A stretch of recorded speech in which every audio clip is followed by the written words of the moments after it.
안녕하세요. 문제적 보험의 친절한 토끼님입니다. 최근에 팽수 그리고 복염TV 이런 상표권 분쟁에 대한 이야기를 들어보신 분이 있으실 거예요. 원래 이전부터 사용을 한 사용자가 있을 경우에 팽수 같은 브랜드라든지 아니면 복염TV 같은 유튜버, 대형 유튜버 그거를 누군가 제3자가 악의적인 의도로 그 상표나 브랜드 이름을 뺏기 위해서 상표 출원을 먼저 하는 경우가 생겨서 문제가 생기고 있습니다. 팽수나 복염TV 같은 입장에서 억울하겠죠. 내 걸 그동안 사용하고 그런 애정과 노력과 그런 것들이 있었는데 그런 걸 한순간에 뺏겨버린다면 일반적인 상식선에서는 말이 안 된다고 생각을 할 거예요. 하지만 우리나라 같은 경우에는 법적으로 선출원주의가 인정이 되고 있어요. 그러니까 먼저 사용을 했다고 하더라도 누군가가 등록이 안 돼 있으면 상표를 등록해서 그걸 뺏을 수가 있다는 거죠. 자, 이제 여기에는 뭐 여러 가지 변수가 생길 수 있습니다. 이 먼저 사용을 했던 사람이 얼마나 오랫동안 그리고 얼마나 인지도가 있느냐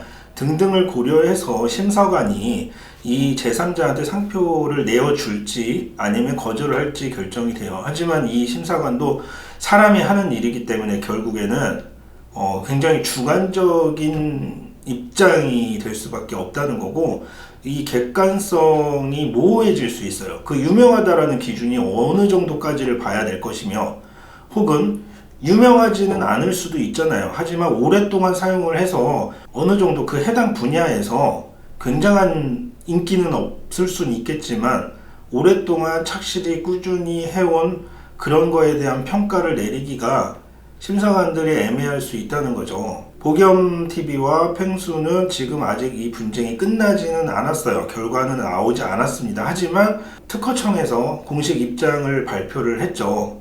자, 결론은 우선적으로 먼저 사용한 사용자가 인기가 있고 어느 정도 그 사용했던 그런 것들이 충분히 받아들여지기 때문에 제3자가 팽수나 복염TV의 이름을 사용하지는 못할 것이다 라고 예상의 공식적인 입장의 영상이 올라왔어요. 그러면 이 영상이 올라왔기 때문에 사실상 팽수나 복염TV는 방어에 성공을 했다라고 볼 수 있을 것 같아요. 그걸 완전히 뒤집어 엎고 나서 제3자한테 그 상표권을 주지는 않겠죠, 아마. 자, 하지만 여기서 중요한 거는 그렇지 못한 분들의 경우라는 거죠. 복염이나 팽수같이 인지도가 높지 않은 사람들, 그런 경우는 어떻게 하냐.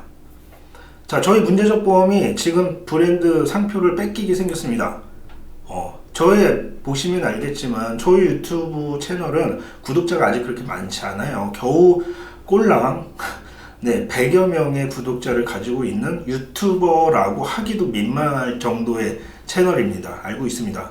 그래서 참 부끄럽고 이런 영상으로 이런 이야기를 한다라는 게 참 그래요. 그래서 이걸 보시는 시청자분들한테 좀 죄송스러운 마음이 있습니다. 하지만 저희 문제적 보험이라는 브랜드는 유튜버는 이제 시작했지만 과거에 2016년부터 팟캐스트에서 문제적 보험이라는 동일 이름을 가지고 현재까지 약 61회 정도의 팟캐스트를 발행을 했고요. 각 편마다 수천 회 이상의 청취율을 유지하고 있으며, 또한 그것만이 아니라 블로그, 카페, 페이스북, 인스타그램, 각종 SNS, 여러 티스토리 블로그, 구글 블로그, 그리고 저희 공식 홈페이지, 그리고 문제적 보험 이름으로 사업자 등록까지 이미 되어 있는 상태고요. 그걸 통해서 온라인에 유튜브를 제외한 다양한 플랫폼에서 지속적인 컨텐츠 발행을 해오고 있었어요.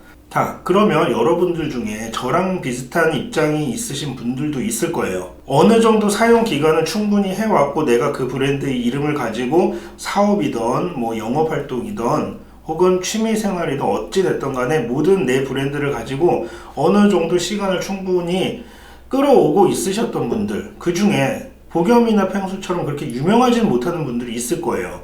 그럼 상대적으로 유명하지 못하다는 이유로 뺏겨야 될까요? 상식적인 부분에서 선출원주의를 완전히 부인하지는 않습니다. 그 특허청에서 공식 입장 영상이 나올 때 맨 뒷부분에 백종원 씨가 이런 이야기를 했어요. 상표는 내 아이가 태어났을 때 출생신고를 하는 거와 같다라고, 그만큼 중요하다는 거죠. 출생신고를 하지 않으면 지금 이런 상표에서는 남한테 뺏길 수 있다는 거예요. 아무리 소중하고 애착을 갖고 있다고 하더라도. 저의 경우도 동종업계에 있는 제3자가 저의 이름을 뺏어서 상표를 출원을 먼저 지금 시키고 있는 과정입니다. 제가 그 사실을 알게 된 게 지금 2달 정도가 지난 다음이고요. 작년 12월 달에 상표 출원을 먼저 했다는 거죠. 자, 의도가 저한테 이제 나중에 상표권 등록을 한 다음에 제가 사용을 하기 위해서 저한테 금전적인 거를 딜을 하기 위해서인지 혹은 직접 문제적 보험 이름을 사용하기 위해서인지 모르겠으나, 문제적 보험 이름을 검색을 했을 때 나오는 구글에서의 혹은 네이버에서의 웹 검색 결과들 다 저희의 소유 블로그나 플랫폼 컨텐츠들이라는 거죠. 자, 처음에 1차적으로 이분과 통화를 했습니다. 네. 문제적 보험으로 상표 출원하셨더라고요. 아, 네네. 뭐 혹시 어떤 의도신가 제가 궁금해서. 쓰고 있는 거는 알고 계셨었나요? 아니면 모르시는 건가요? 지금 그 상표를 쓰시는 분들이 되게 많으시더라고요. 그거 다 저희 직원들이에요. 아, 그렇습니까? 네, 다 저희 소속 지점원들이고, 네. 제가 15년도부터 팟캐스트부터 시작해서 계속 쓰고 있는데, 마음에 드는 제목, 그 이름들을 제가 선택을 하다 보니까 그 이름이 네. 괜찮더라고요. 네. 근데 저도 쓰고 있는 분이 계신지 보다 보니까 네네. 팟캐스트 하시는 분이라고 하셨죠. 네, 우선 제가 팟캐스트 대표 진행자고, 처음에 유튜브에서 검색이 돼서 나오시길래 네, 변리사님하고도 얘기를 해봤어요. 네네. 먼저 쓰고 계신 분이 있다. 네.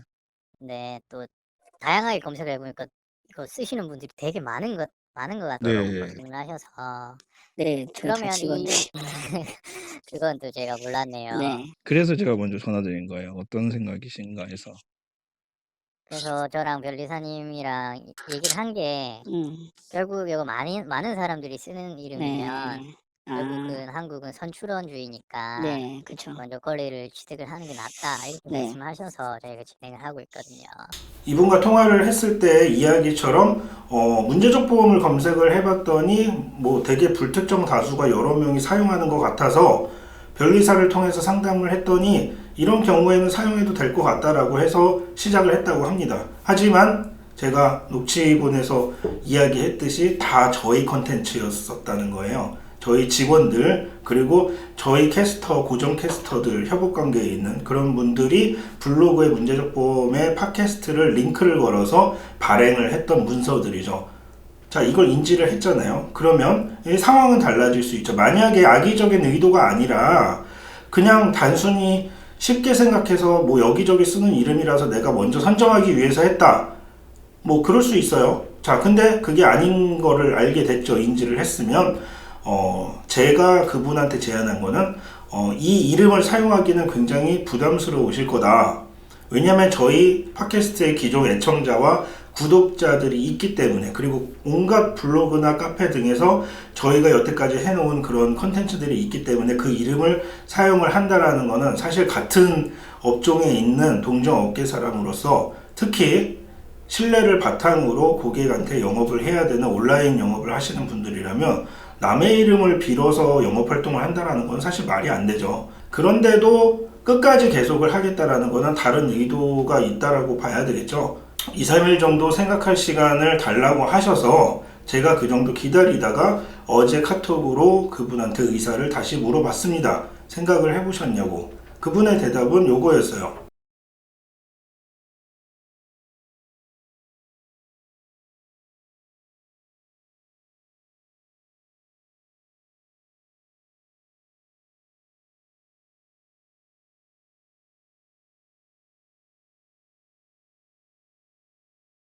자, 보이시듯이 카톡 대화 내용처럼 자기는 여기에 쏟아부은 비용을 생각해서라도 끝까지 가보고 싶다라는 의도를 말씀을 하셨습니다. 네, 정말 정작 중요한 의도는 숨기고 있다라고 볼 수 있는데 그러면 제가 그 비용을 보존을 해드리겠다라고까지 제안을 했는데도 거절을 했어요. 자, 그러면 그 비용도 문제가 아니라는 거예요.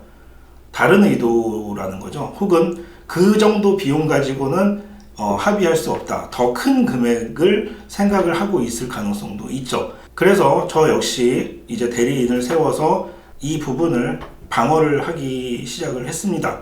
이 영상은 제 방어를 하기 위한 하나의 자료로 쓰일 수도 있지만 이걸 보시는 여러분이 저와 같은 똑같은 상황에 놓이게 될 수도 있습니다.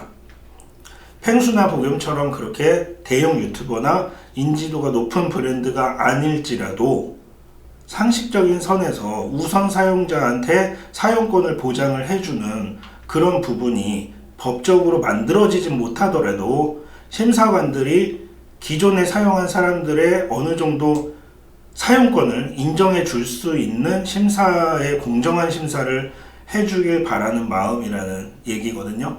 이 영상의 취지는. 네. 그래서 이걸 보신 분들은 제 영상 댓글에 이 부분에 대한 공정한 심사에 대한 일종의 청원 같은 댓글을 마음이 가시는 분들이라면 댓글로 부탁을 드리고요. 또한 좀 전에 얘기했던 것처럼 백종원 씨가 말한 것처럼 내 아이의 출생 신고를 한다라는 생각을 가지고 미처 이걸 인지하지 못하셨던 분들이라고 하더라도 나중에 사업을 하거나 브랜드화를 시킬 목적이 있는 유튜브 혹은 유튜브가 아니더라도 블로그, 온라인에서 각종 매체에서 정보를 전달하는 컨텐츠를 발행하는 크리에이터 분이시라면 반드시 상표 출원을 먼저 하셔서 저처럼 이런 어려움을 겪지 않으시길 바라는 마음에서 오늘 영상을 제작을 하게 되었습니다. 저희 기존의 문제적 보험을 알고 계신 분들 혹은 고객분들 같은 경우에는 저한테 힘을 실어 주셔서 제가 문제적 보험이라는 브랜드를 지킬 수 있게, 그리고 앞으로 더 좋은 컨텐츠를 문제적 보험이라는 이름으로 계속 발행을 할 수 있도록 도와주시고 응원의 메시지를 남겨주시기 바랍니다. 감사합니다.